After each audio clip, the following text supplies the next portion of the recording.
সম্প্রতি লস অ্যাঞ্জেলেসে যেভাবে দাবানল ছড়িয়ে পড়েছে, অনেকে বলছে যে গাজার মধ্যে যেরকম যে পরিমাণ ভূখণ্ডে তারা নির্যাতন চালিয়েছে, লস অ্যাঞ্জেলেসে যেই পরিমাণ এলাকায় দাবানল ছড়িয়েছে, দুইটার এলাকা স্থান প্রায় সমান সমান, 360 একর সম্ভবত, যতটুকু আমার মনে পড়ছে।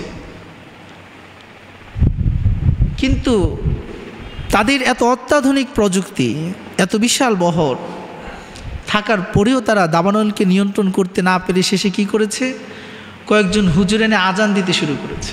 কি দিতে শুরু করেছে? আজান।